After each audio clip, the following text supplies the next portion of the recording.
يريدون ليطفئوا نور الله بأفواههم والله متم نوره ولو كره الكافرون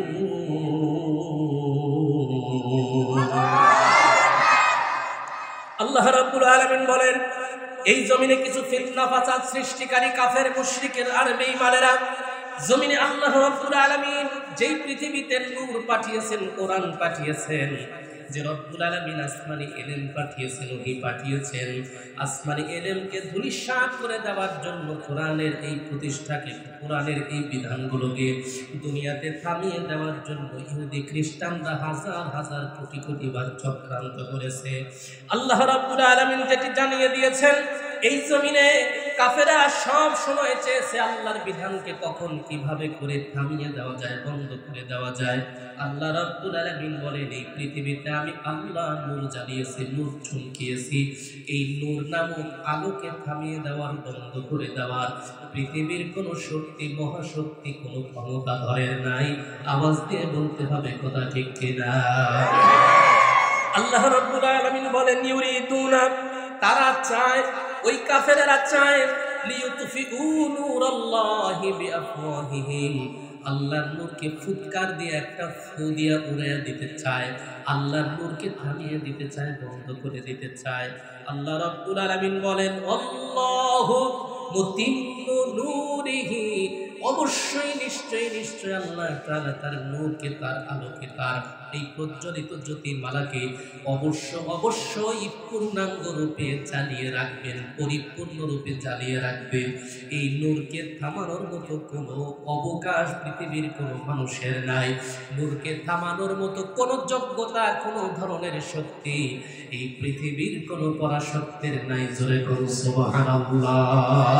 আর একটু আওয়াজ দিয়ে বলতে হবে সুবহানাল্লাহ। আল্লাহ রাব্বুল আলামিন বলেন, এই নূরকে আমি জ্বালাবো, আর নূর যত বেশি জ্বলবে তখন কাফেরদের তত খারাপ লাগবে। আল্লাহ রাব্বুল আলামিন এটাও জানিয়ে দিলেন, ওয়ালাউ কারিহাল কাফিরুন, যদিও কাফেরদের অপছন্দ হয়, কাফেরদের পছন্দ হবে না, কারণ আল্লাহর নূর যখন জ্বালাবে কাফেরদের সব কিছুর মধ্যেই, তাদের মধ্যে সব কিছুর মধ্যেই হানা পড়বে, কাফেরদের সব কিছু ধ্বংস হবে, তাই তাদের পছন্দ হবে না। এই জন্য কাফেরদের হাজারো প্রকার অপছন্দ হলেও আল্লাহর কিছু আসে যায় না। এই জমিনে মহান রব কোরআনের নূর দ্বারা পরিপূর্ণ করে দেবেন। কথাটি বলেন তো কার? আল্লাহ রাব্বুল আলামিন বলেন, আমার নূরকে আমি পরিপূর্ণ রূপে আমি জ্বালিয়ে দিব, আর তখন এটা কাফেরদের কাছে অপছন্দ হবে, খারাপ লাগবে। কেমন করে? ও মুসলমানেরা, একটা উদাহরণ আপনাদেরকে দেই। ও মুসলমানেরা, পৃথিবীতে একটা কিতাব এসেছে, যে কিতাবটা আমরা যারা মুফতি হই, ইফতা বিভাগের মধ্যে পড়ানো হয়, তার নাম হলো ফতোয়ায়ে শামী। বলেন তো ফতোয়ার কিতাবের নাম কি? ফতোয়ায়ে শামীর মুসান্নাফ রাহমাতুল্লাহি আলাইহি তিনি ভূমিকার মধ্যে লেখেন, দিনের আলো যখন শুরু হয়ে যায়, সূর্য যখন পূর্ব আকাশে ওঠে, ওই সময় দুনিয়ার সবাই খুশি হয়, সবার কাছে ভালো লাগে, কিন্তু একটা প্রাণীর ভালো লাগে না। ওই প্রাণীটার নাম হলো চামচিকা। কথা কোন ঠিক কি না? সূর্য উঠলে চামচিকার ভাল লাগে? চামচিকা রাত্রে বেলা অনেক সুন্দর দেখতে পায়, কিন্তু দিনের বেলা চামচিকা চোখে দেখে না সূর্যের আলোর কারণে, ঠিক কিনা? অথচ সূর্যের আলো উঠলো, এটা সমস্ত মানুষের কাছে ভালো না খারাপ? আরো জোরে বলেন, ভালো না খারাপ? আলো যত বেশি মানুষের কাছে ভালো তত বেশি। এই কারণে সূর্যের আলো যত বড়ে মানুষের কাছে তত ভালো লাগে, লাইটিংটা সুন্দর হয়, দেখতে ভালো লাগে। আর যদি অন্ধকার হয়, আর যদি মেঘাচ্ছন্ন আকাশ হয়, ওই সময় মানুষের ভালো লাগে না, সব সময় বলে রোদ কেন ওঠে না। এই যে শীতের দিন, কনকনে শীত যখন পড়বে, অনেকের ভালো লাগবে না, দিনের বেলা রৌদ্র ওঠে না, অনেকটাই খারাপ লাগে। কথা কোন ঠিক কিনা? কিন্তু সূর্য না উঠলে একটা প্রাণীর ভালো লাগে, তার নাম হলো চামচিকা। ওই চামচিকা রাত্রে বেলা দেখে, দিনের বেলা দেখে না। এই জন্য সূর্য যখন পূর্ব আকাশে উদিত হয় তখন ওই চামচিকাটা চোখ বাঁকা করে শুধু সূর্যকে গালি দেয়, কে কে করে সূর্যকে গালি দেয়। আরে সূর্যের বাচ্চা কেন উঠলি? তুই না উঠলেই তো ভালো হতো, তুই না উঠলে আমি সুন্দর করে রাতের বেলা, তুই যেহেতু উঠিস না, দুনিয়ার কেউ দেখে না, অন্ধকারের ভেতরে আমি চামচিকার চুরি করতে বড় সুবিধা, ঠিক কিনা? ও রাত্রে বেলা চুরি করে যেই সমস্ত মানুষের খেজুর গাছের রস, ও মুসলমানেরা হাড়ি বেঁধে রসগুলো পারে খেজুর গাছে বেঁধে রাখে। মাঝে মাঝে দেখবেন সকালবেলা উঠে ওই কলসিটা খেজুর গাছের রসের হাড়ির সেই কলসির মধ্যে চামচিকা পড়ে আছে, এমন ঘটনা আছে না? বোঝা গেল রাত্রে বেলায় চামচিকার বাচ্চারা চুরি করে অন্যের সম্পদ, অন্যের মালগুলো লুটপাট করে নেয়। সূর্য যখন ওঠে তখন তাদের বড় খারাপ লাগে, ক্যাঁ ক্যাঁ করে, আর তখন সূর্যকে অভিসম্পাত করে গালি দেয়, তাতে সূর্যের কিছু আসে যায় না। কথা কোন ঠিক কিনা? সূর্য বলে চামচিকা তুই একটা কেন, তাম পৃথিবীর সমস্ত চামচিকারা মিলেও যদি চিল্লা ফাল্লা করো, আমি সূর্যের কোনো কিছু আসে যায় না, আমি আলো নিয়েই উঠবো, তোদের মরা তুই নিজেরাই মরে যা, চিল্লায় কোনো লাভ হবে না। ঠিক কিনা বলেন? এই দেশে ইসলাম আর মুসলমানেরা সার্বক্ষণিক আওয়াজ দিয়েই যাবে। এই পৃথিবীর যত চোর চারটার দুর্নীতিবাজ আর সমস্ত প্রকার লুটতারাজেরা, দুর্নীতিবাজেরা হাজার কিছু মনে করুক না কেন, দেখার কিছু আসে যায় না। আমরা আগেও ছিলাম আল্লাহর গোলাম, এতদিনও ছিলাম আল্লাহর গোলাম, এখনো আছি আল্লাহর গোলাম, মরণ পর্যন্ত থাকবো। বলেন তো কার গোলাম? এই পৃথিবীতে কোন চামচিকাকে ভয় করে এক সেকেন্ডের জন্য এই পৃথিবীর মুসলমানেরা চলতে পারে না, ঠিক কিনা? এই পৃথিবীর হাজারো ভণ্ড আছে, ওই ভণ্ড নামের চামচিকাদেরকেও জানিয়ে দিতে চাই, তোদের মতো চামচিকাদের ভয়ে কোনদিন কোরআন সুন্নাহর ইসলামপন্থীদের হক্কানি আলেম ওলামারা কখনো দমে থাকবে না। আলেম ওলামাদের মিশন কোরআন সুন্নাহর মিশন। এই কোরআন সুন্নাহর মিশন তোদের খারাপ লাগুক আর ভালো লাগুক দেখার টাইম নাই। কোরআন সুন্নাহর মিশন নিয়ে ময়দানে কিয়ামত পর্যন্ত থাকবে। কথা কোন ঠিক কিনা? এই জন্য তোমাদের হাজারো চামচিকা এসে আলেমদেরকে দমাইতে চাবা, হত্যা করার চেষ্টা করবা, কোনো লাভ নাই, কোনো লাভ নাই। মুসলমানের কাজই তো হলো জন্ম একবার নিয়েছি, মৃত্যু একবার হবে, ঠিক কিনা? জন্ম নিয়েছি মৃত্যু বরণ করার জন্য, কথা বলেন? বেঁচে থাকার জন্য জন্ম নেই নাই, বেঁচে থাকার জন্য আমরা খাই না, আমরা মরার জন্যই খাই, মরার জন্যই দুনিয়াতে আমরা কথা বলি। কারণ জানি যেদিন জন্ম নিয়েছি সেদিন আমাদেরকে জানিয়ে দেওয়া হয়েছে, তাকবীর তোলো আল্লাহ রাব্বুল আলামিনের, আল্লাহু আকবার, আল্লাহু আকবার। 2 নাম্বার সাক্ষী দাও যে আল্লাহ তাআলা পৃথিবীতে, আল্লাহ তাআলা ছাড়া আর কোন ইবাদতের উপযুক্ত কেউ নাই, ইলাহ আর কেউ নাই।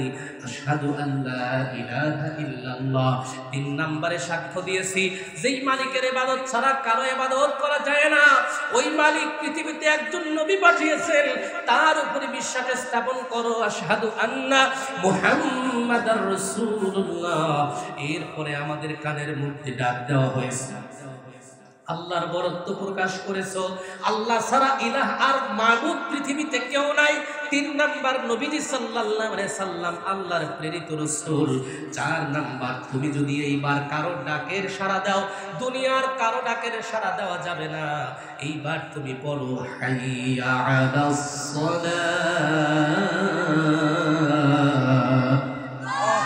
তোমার কণ্ঠে এইবার উচ্চারিত হবে, তুমি কারো ডাকে সাড়া দিবে না, আবার আল্লাহর পক্ষ থেকে নামাজের ডাক তোমার কানে আসবে, সবার আগে তুমি নামাজের ডাকে সাড়া দাও। 2 নাম্বার। এরপরে 4 নাম্বার বলা হয় হাইয়া আলাল ফালাহ। তুমি কল্যাণের দিকে আসো। বান্দা কখনো অকল্যাণের পথে, অন্ধকার পথে যেতে পারে না, বান্দা সবসময় কল্যাণের পথে যেতে চায়। কথা কোন ঠিক কিনা? এরপরে রব্বুল আলামিন আরো একটা বাক্য জানিয়ে দিলেন, ফজরের ওয়াক্তের সময় আমরা তো ঘুমাই, ঘুমের জন্য আমরা জন্ম নেই নাই। এই জন্য সুন্দর করে জবাব দেওয়া হয়, সুন্দর করে ঘোষণা দেওয়া হয়, আসসালাতু খায়রুম মিনান নাওম। ঘুম থেকে নামাজ উত্তম। তুমি যতটুকু ঘুমাও ওই ঘুমের জন্য তোমাকে বানানো হয় নাই, তোমাকে বানানো হয়েছে একমাত্র মহান রবের ইবাদতের জন্য। এই জন্য ঘুমের চাইতে নামাজ উত্তম। নামাজের মাধ্যমে তোমার রবকে তুমি সন্তুষ্ট করে নাও। এরপরে আমরা সুন্দর করে ঘোষণা দেই, সেই মালিকের ডাকে সাড়া দিলাম, নামাজের ডাকে সাড়া দিলাম, কল্যাণের ডাকে সাড়া দিলাম, আবার ঘুম ছেড়ে আমরা নামাজের দিকে দৌড়ালাম। এরপরে আবার ঘোষণা দিই, আল্লাহু আকবার, আল্লাহু আকবার, আল্লাহ হলেন সবচাইতে বড়। এরপরে ঘোষণা দেই, লা ইলাহা ইল্লাল্লাহ, জোরে লা ইলাহা।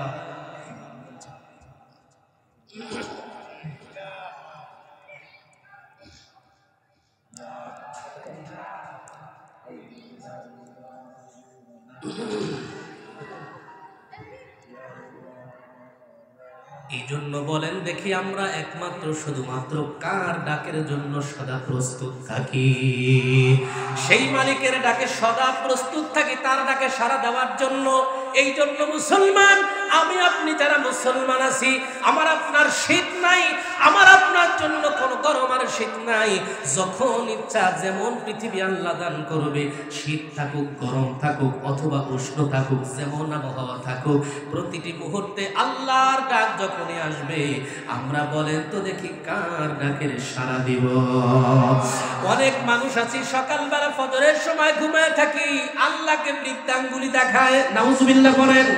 এই জন্য সকালবেলা যারা ঘুমায়, আর যে সমস্ত মানুষগুলো ঈশার নামাজের সময় ঘুমায়, এই দুই শ্রেণীর মানুষগুলোকে আল্লাহ নবী মুনাফিক বলেছেন। বলেন কি বলেছেন? মুনাফিক বলেছেন। আর মুনাফিক কখনো জান্নাতে যেতে পারবে না, জাহান্নামের অতল তলদেশে তাকে যেতে হবে। আল্লাহর নবী বলেন মুনাফিকের আলামত প্রথমত এক জায়গায় বলেছেন তিনটি, আর এক জায়গায় বলেছেন মুনাফিক তাকেও বলা হয় যে ব্যক্তি ঈশার নামাজ জামাতের সাথে পড়ে না, ফজরের নামাজ জামাতের সাথে পড়ে না। এই দুই ওয়াক্ত নামাজ পড়া সবচাইতে বড় কঠিন। যেই মানুষগুলোর কাছে এই দুই ওয়াক্ত নামাজ খারাপ লাগে, ওটা তো আসলে মুসলমান না, টাটকা মুনাফিক। ঠিক কি না? এই জন্য ঈশার নামাজ খারাপ লাগা যাবে না, ফজরের নামাজ খারাপ লাগা যাবে না। দুই অন্ধকারের নামাজ যেই ব্যক্তি হেফাজত করবে, রব্বুল আলামিনের পয়গম্বর বলেন যে বান্দা ঈশার নামাজ জামাতের সাথে আদায় করলো, এরপরে বাড়িতে এসে ঘুমায় গেল, ফজরের নামাজটা জামাতের সঙ্গে আদায় করলো, ওই বান্দার আমলনামায় রব্বুল আলামিন ওই ঈশার নামাজ থেকে শুরু করে ফজর পর্যন্ত বান্দা সারা রাত ঘুমালো, কিন্তু ঘুমের পরিবর্তে আল্লাহ রাব্বুল আলামিন তার আমলনামায় সারা রাত নফল নামাজ পড়ার সওয়াব দান করে দিয়েছে। হয় না? আরো জোরে বলেন আল্লাহু আকবার। এত বড় পাওয়া যে রবের কাছ থেকে পাইলাম। আমি আপনি তো নামাজ পড়তেই পারি না, ঠিক কি না? কিন্তু অনেক মানুষ আছে তারা ঘোষণা দেয়, ওরা সারা জীবন নারী নিয়ে নাচে, কিন্তু মাঝে মাঝে ঘোষণা দেয় আমি 70-80 রাকাত তাহাজ্জুদের নামাজ পড়ি। কথা কোন আছে না নাই? এই এমন জালেম আছে না নাই? এমন কাচ্চাপ মিথ্যাবাদী আছে না নাই? ওরা রাত্রিবেলা নারী নিয়ে নাচে, আর এদিক দিয়ে দিনের বেলা জনগণের সামনে গণজাগরণ মঞ্চের মধ্যে ওরা সুন্দর করে ভাষণ দেয়, আমরা রাত্রিবেলা 70-80 রাকাত নামাজ পড়ি। 70-80 রাকাত কোন তাহাজ্জুদ পড়ো জনগণ তো দেখছে সব। কথা কোন ঠিক কিনা? উলঙ্গ নারীদেরকে নিয়ে নাচো, আর মদ গুলো খেয়ে, আর তোমরা জুয়া খেলে তোমরা সমাজটাকে নষ্ট করে দিয়েছো, আর যতটুকু পয়সা বেঁচেছে সবগুলো সুইস ব্যাংকে জমা করেছো। কথা কোন ঠিক কিনা? দুর্নীতিবাজের সর্বমহৎ দুর্নীতিবাজ এরা বলে আমরা নাকি 70-80 রাকাত নামাজ পড়ি।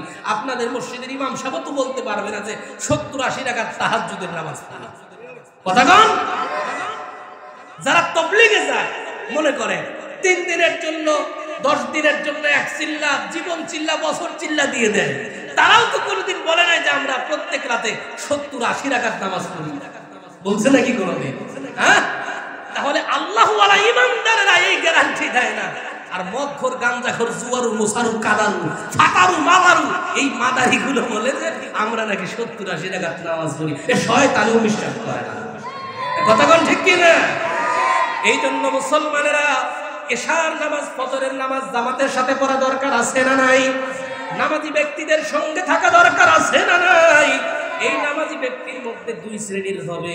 এক শ্রেণীর মানুষ নামাজ পড়ে মানুষকে দেখানোর জন্য, আর এক শ্রেণীর মানুষ নামাজ পড়ে শুধুমাত্র একমাত্র আল্লাহর ইবাদত হিসেবে। কথা বল ঠিক কিনা? আল্লাহ রাব্বুল আলামিন ওই সমস্ত নামাজিদেরকে ভালোবাসেন যেই নামাজিরা আল্লাহ রাব্বুল আলামিনকে ভয় করে আল্লাহ রাজি খুশির জন্য নামাজ পড়ে, তাদের নামাজ আল্লাহর দরবারে কবুল হয়। কিন্তু যেই নামাজিরা মানুষ দেখানোর জন্য আসে, আমার টাকা পয়সা সব আছে, আমি যদি নামাজে না যাই মানুষ কি বলবে? রমজান মাস সবাই রোজা রাখছে, আমি যদি একটু রোজাও রাখি নাই, নামাজেও যদি না যাই মানুষ কি বলবে? আমি হজ করে আসছি, হাজী সাহেব মানুষ যদি নামাজে না যায় মানুষ কি বলবে? বলবে হাজী সাহেব নামাজ পড়ে না, এই জন্য নামাজে গেলাম। নেতাজি যদি মনে করে আমি নির্বাচন সামনে করব, এখন যদি নামাজে জানাই জনগণ আমারে ভোট, এই জায়গায় না দিয়া এই দিকে দিবে। কথা কন? এই জন্য এই জায়গায় দেওয়ার জন্য তখন নিজের টুপি নাই, আশেপাশের বাড়ি থেকে হাওলাদি টুপি এক কাইরা মাথায় দিয়া, তিরিয়া কইরা মাথায় দিয়া মসজিদে যায়, নামাজ পড়ে আল্লাহু আকবার বলে নিয়ত বাঁধে। যখন কিছুক্ষণ পর হঠাৎ করে মুখের মধ্যে থুতু এসে ভর্তি হয়ে গেছে, তার তো আর মাসালা জানা নাই। এবার হাত বাইদা মসজিদের বাইরে আইসা থু ফালায় আবার যায় নামাজ পড়ে। আছে না নাই? এ কথা কোন আছে না নাই? ও মাসআলা কি জিনিস জানেও না, নামাজ কেমনে পড়তে হয় জানে না, ওর দান্দা হলো ভোট পাওয়া। এ কথা কোন? জনগণ এখন চিনে ফেলবে, এখন থেকে অ্যালার্ট থাকবে। আগামী সামনে যে নির্বাচন আসবে, ওই সময় যে ধান ধরা পেট্টু বাহিনী যারা নামাজি সাজবে, ওদেরকে আর এই দিকে ভোট দেওয়া হবে না, এইভাবে ভোট দেওয়া হবে। এ কথা কোন ঠিক কিনা? আগামীর বাংলাদেশ কোরআনের বাংলাদেশ, আগামীর বাংলাদেশ ইসলামের বাংলাদেশ, আগামীর বাংলাদেশ মসজিদ মাদ্রাসার বাংলাদেশ, আগামীর বাংলাদেশ আলেম ওলামার বাংলাদেশ। ঠিক কিনা?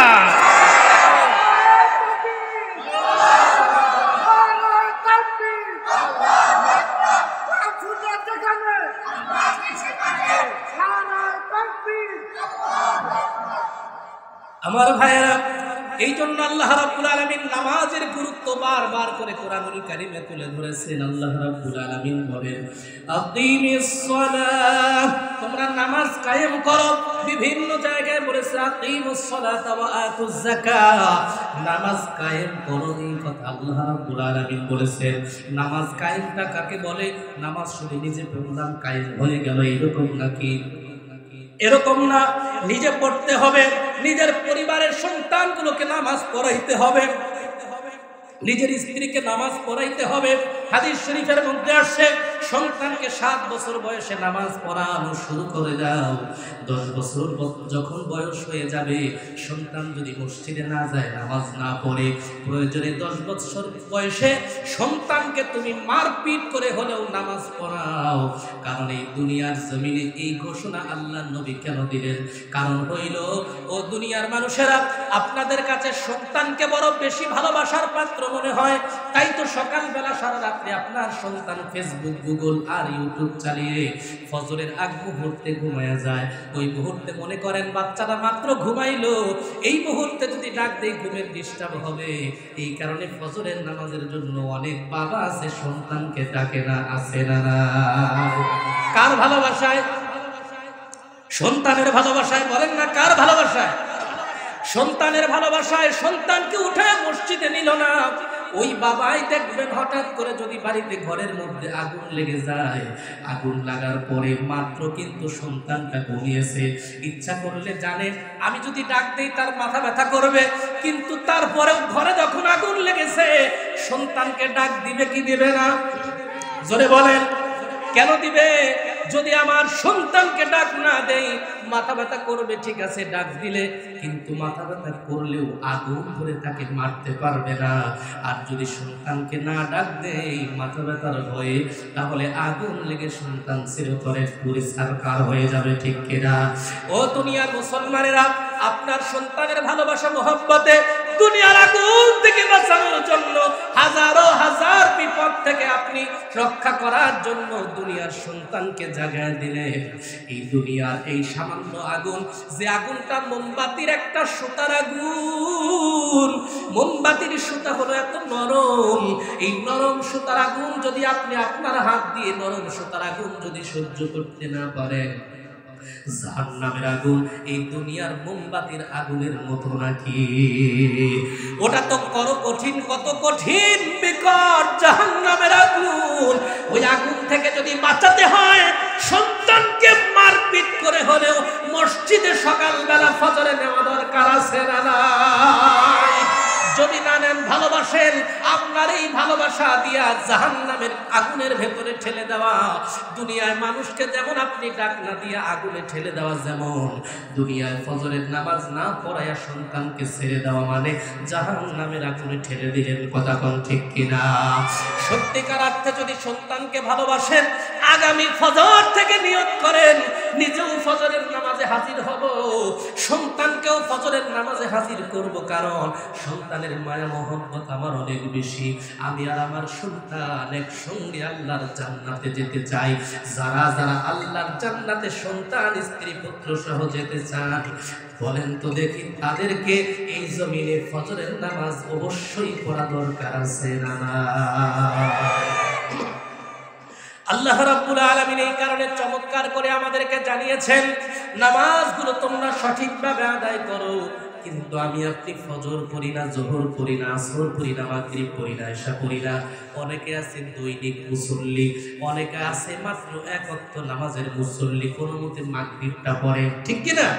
আবার কোন ব্যক্তি আছে নিজের দিনেও পড়ে না, আবার রাতেও পড়ে না, সপ্তাহে একদিন শুধু জুমা পড়ে, এটার নাম হলো সাপ্তাহিক মুসল্লি। কথা কোন? আর কিছু আছে সপ্তাহেও মসজিদ চেনে না, বছর কি মুসল্লি, শুধু ঈদের নামাজ। কথা কোন ঠিক কিনা? আর কেউ আছে ওই বছর কি ঈদের নামাজেও যায় না, কোনো মতে জানাজার মুসল্লি। যখন নিজের বাপ মরছে, মাও মরছে, সারা জীবন অন্যের জানাজায় যায় নাই, নিজের বাপ মাও যখন মরছে, না যে উপায় নাই, গলায় রশি বাঁধা নিয়ে জানাজায় হাজির করে। এই ধরনের মুসল্লি সমাজে বলেন আছে না নাই? এই সমাজের এই সমস্ত মুসল্লিদের জন্য নিশ্চিত জাহান্নাম, কোনো সন্দেহ নাই। সুতরাং ওই জাহান্নাম থেকে বাঁচা দরকার আছে না নাই? কেমন করে ঘুমাও তুমি, কেমন করে ঘুমাও তুমি, ফজর করে কাজা, আসলে তো হতে পারে জোহরে জানাজা তোমার, এমনও তো হতে পারে জোহরে জানাজা, ঠিক কিনা? কেমন করে ঘুমাও তুমি, কেমন করে ঘুমাও তুমি, ফজর করে কাজা, এমনও তো হতে পারে জোহরে জানাজা তোমার, এমনও তো হতে পারে জোহরে জানাজা।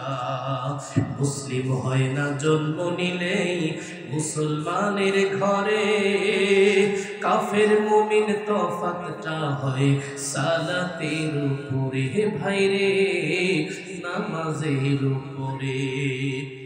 জীবন গেলেও সালাত কভু, জীবন গেলেও সালাত কভু হয় না যেন কাজা, এমনও তো হতে পারে জোহরে জানাজা তোমার। বলেন, এমনও তো হতে পারে জোহরে জানাজা।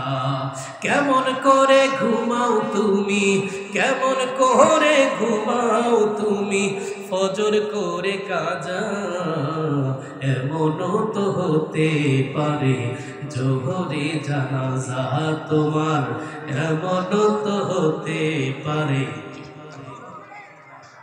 মাশাআল্লাহ। বেনামাজির লাশ কবরে রাখিবে যখন, মাটির চাপে পাঁজরের হার ভাঙবে রে তখন, ভাইরে ভাঙবে রে তখন, ঠিক কিনা? বেনামাজির লাশ কবরে রাখিবে যখন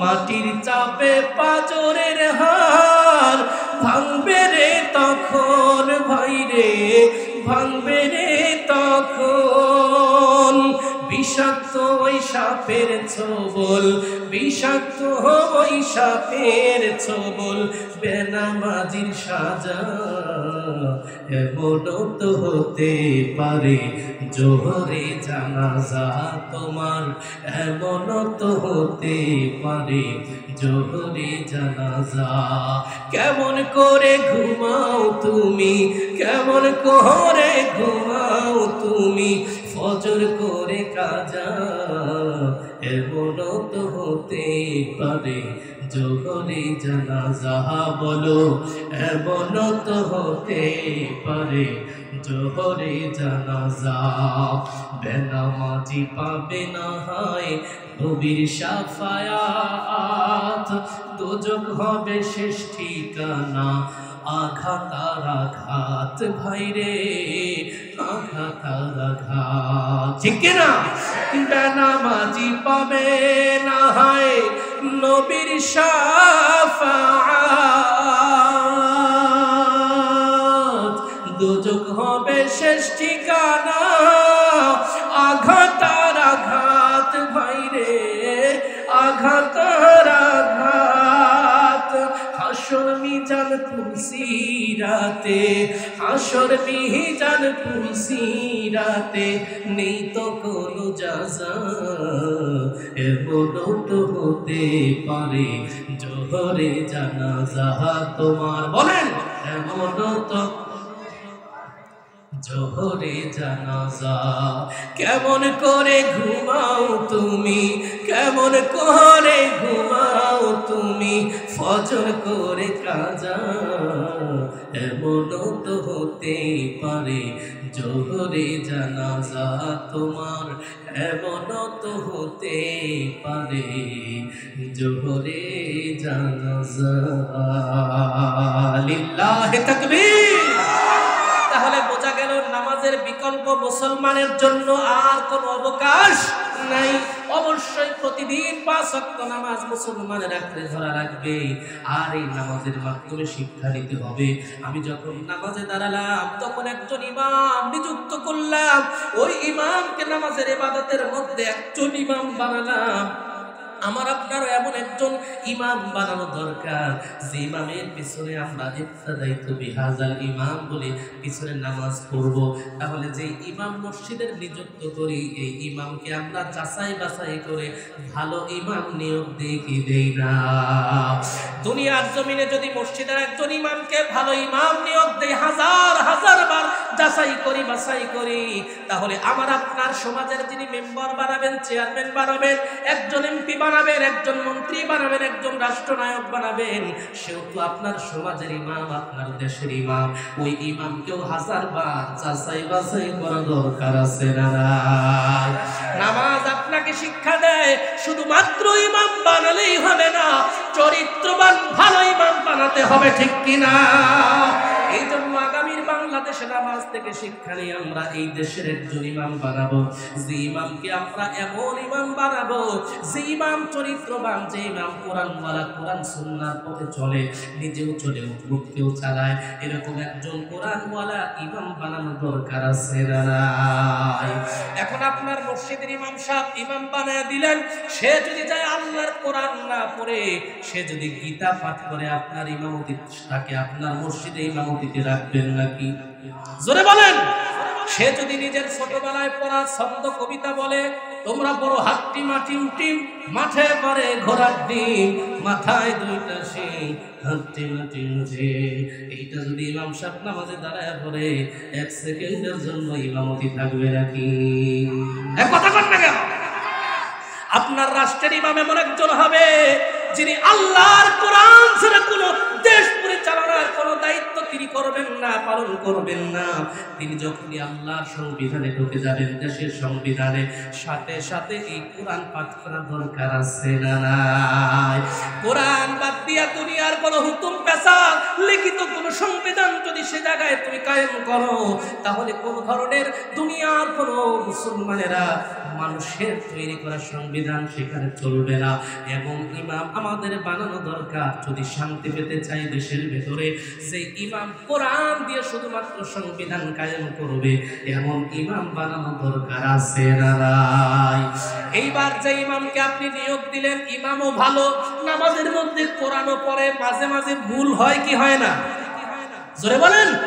যখন ইমামের ভুল হয়ে যায়, পিছন দিক থেকে আপনি লোকমা দিয়ে দেন, ইমাম সাহেব মেহেরবানি করে থামেন, আল্লাহু আকবার বা সুবহানাল্লাহ, থামেন, আমি আপনার লোকমা দিয়ে দিচ্ছি। আপনি আলহামদুলিল্লাহি রাব্বিল আলামিন আর রহমানির রহিমের জায়গায় আপনি আর রহমানির রহিম কইরা ফেলছেন, মানে হিমের জায়গায় হায়ের জায়গায় একটা ফোঁটা দিয়েছেন মাত্র। এই কারণে বলেন দেখি, পিছন দিক থেকে লোকমা দিবে কি দিবে না? লোকমা দিয়ে দিবে। ঠিক তেমনি রাষ্ট্রের কোন ইমাম কোরআন সুন্নাহ দিয়ে যখন রাষ্ট্র পরিচালনা করবে, ইমাম ভালো, কোরআন সংবিধানের কোরআনের সংবিধান, কিন্তু এরপরে যখন দেশ পরিচালনা করছেন কোরআন দিয়া, মাঝে মাঝে একটু ভুল ত্রুটি হতে পারে। ওই সময় দেশের জনগণ একজন আল্লাহওয়ালা খাঁটি ইমানদারেরা ওই ইমাম সাহেবকে, মানে রাষ্ট্রনায়ককে একটু ভুল ধরে দেওয়ার জন্য সুবহানাল্লাহ আল্লাহু আকবারের তাকবীর ধ্বনি দিয়া ইমাম সাহেবকে সতর্ক করে দেয়। কথা কোন ঠিক কিনা? ও রাষ্ট্রনায়ক, থামো, এই মুহূর্তে তোমার যে অবস্থায় তুমি আদালত চালাচ্ছ, বিচার ব্যবস্থা চালাচ্ছ, সঠিক হচ্ছে না। দেশের মানুষের জন্য জাহির করছো, সঠিক হচ্ছে না। তোমারটা একটু রং হয়ে যাচ্ছে, কোরআন সুন্নাহর বাহিরে চলে যাচ্ছে। এইবার আপনি তাকে তাকবীর দিয়ে থামায়া দিলেন, তাসবিহ দিয়ে থামায়া দিলেন, ভুলটা ধরে দিলেন। এইভাবে আপনি দেশটা পরিচালনা করেন, তাহলে ওই রাষ্ট্রনায়ক যদি ভুলটা গ্রহণ করে তাহলে থাকবে, নতুবা থাকার কোনো অপশন আছে না? জোরে বলেন। আপনার ইমামকে যখন আপনি লোকমা দিয়েছেন, লোকমা নিলে ইমাম বিদ্যমান থাকবে। ইমাম সাহেব যদি বলে আমি ইমাম, লোকমা কারণে আমার টাইম নাই, ইমামতি থাকবে। কথা বলেন। মন গড়া ইমামতি চলবে না। তোমার ইমামতিতে যদি কোরআনের মধ্যে কোনো ভুল হয়ে যায়, তোমাকে অবশ্যই লোকমা নিতে হবে। লোকমা নিলে তুমি ইমাম হিসেবে থাকবা, মাথায় তুলে রাখবো। লোকমা না নিলে ঘাড়টা ধরে ইমামতি থেকে বের করে দেব। কথা কন। এই রাষ্ট্র যারা চালাবে, কোরআন সুন্নাহ দিয়া চালানোর সময় যদি ভুল ত্রুটি হয়ে যায়, জনগণ মাঝে মাঝে রাজপথে নেমে তাকবীর ধ্বনি দিয়ে স্মরণ করে দেবে আপনার এইটা ভুল হয়েছে, সুতরাং ভুল শুধরায় না। ভুল শুধরায় নিলে আপনি রাষ্ট্র ক্ষমতায় থাকেন, যদি ভুল না শুধরায় এক সেকেন্ডের জন্য থাকতে দেওয়া যাবে না, ঘর দখল দিয়ে রাস্তায় নামাতে হবে।